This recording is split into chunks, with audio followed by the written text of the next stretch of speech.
அஸ்ஸலாமு அலைக்கும். Hello friends, எல்லோரும் எப்படி இருக்கீங்க? Welcome to taste my foot.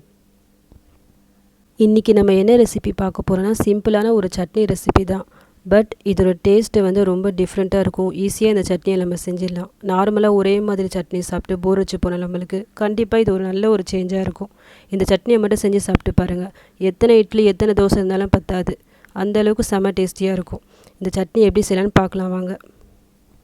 இதுக்கு தேவையான இன்க்ரீடியன்ட்ஸ் என்னென்னா, ஒரு வெங்காயம், 2 தக்காளி, ஒரு 1/2 கப் தேங்காய் இந்த மாதிரி சின்ன சின்ன பீஸாக கட் பண்ணி வச்சுக்கிங்க.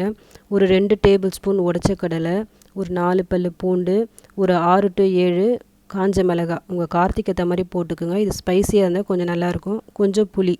ஸ்டவ் ஆன் பண்ணிக்கிங்க. பேனில் ஒரு 2 ஸ்பூன் ஆயில் போட்டு, ஆயில் நல்லா ஹீட் ஆனதும் இந்த மிளகாவை போட்டுக்கலாம். கூடவே அந்த பூண்டையும் போட்டு வதக்கிக்கிங்க. நெக்ஸ்ட்டு இதில் வெங்காயம் நம்ம வச்சுருந்தோம்ல, அது இந்த மாதிரி கொஞ்சம் பெரிய பெரிய பீஸாக கட் பண்ணிக்கிங்க. அது இதில் ஆட் பண்ணிவிட்டு கூடவே தக்காளியும் ஆட் பண்ணிக்கிங்க. இது நல்லா வதங்கட்டும். இது எந்த அளவுக்கு நல்லா வதங்குதோ அந்த அளவுக்கு சட்னி நல்லா டேஸ்ட்டாக இருக்கும். ஸோ இது நல்லா ஃப்ரை ஆகிற வரைக்கும் வெயிட் பண்ணுங்கள். வெங்காயம் தக்காளி எல்லாம் நல்லா வதங்கிடுச்சு. இது நம்ம அரைக்க போகிறோம். ஸோ இது நல்லா கொஞ்சம் ஆறட்டும்.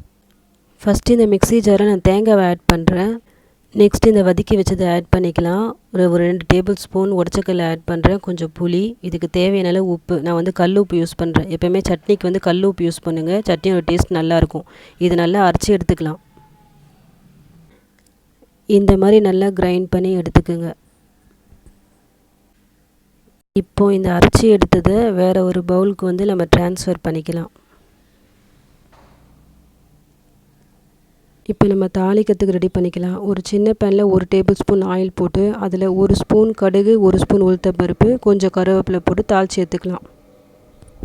தாளித்து எடுத்ததை இந்த சட்னியில் போட்டு நம்ம மிக்ஸ் பண்ணிக்கலாம். இதோட கலரை பார்த்தாலே இப்போவே இந்த சட்னியை சாப்பிட தோணும். கலர் மட்டும் இல்லைங்க, இதோட டேஸ்ட்டும் செம்மையாக இருக்கும்.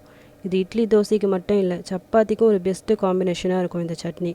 நான் சொன்ன மெஷர்மெண்ட்டில் நீங்கள் செஞ்சால் ஒரு 4 பேர் தாராளமாக இந்த சட்னியை சாப்பிட்லாம். நீங்களும் அந்த சட்னியை இன்றைக்கி செஞ்சு பாருங்கள். எப்படி வந்துச்சுன்னு எனக்கு கமெண்ட்ஸில் சொல்லுங்கள். இந்த ரெசிபி உங்களுக்கு பிடிச்சிருந்தா லைக் பண்ணுங்கள், ஷேர் பண்ணுங்கள், கமெண்ட் பண்ணுங்கள். மறக்காமல் சப்ஸ்கிரைப் பண்ணுங்கள். அப்படியே பக்கத்தில் இருக்க பெல் ஐக்கானே கிளிக் பண்ணிக்கிங்க. அப்போ தான் நெக்ஸ்ட் வீடியோ போடும்போது உங்களுக்கு நோட்டிஃபிகேஷன் வரும். இன்னும் நெக்ஸ்ட் ரெசிபியை நீங்கள் பார்க்கலாம். தேங்க்யூ.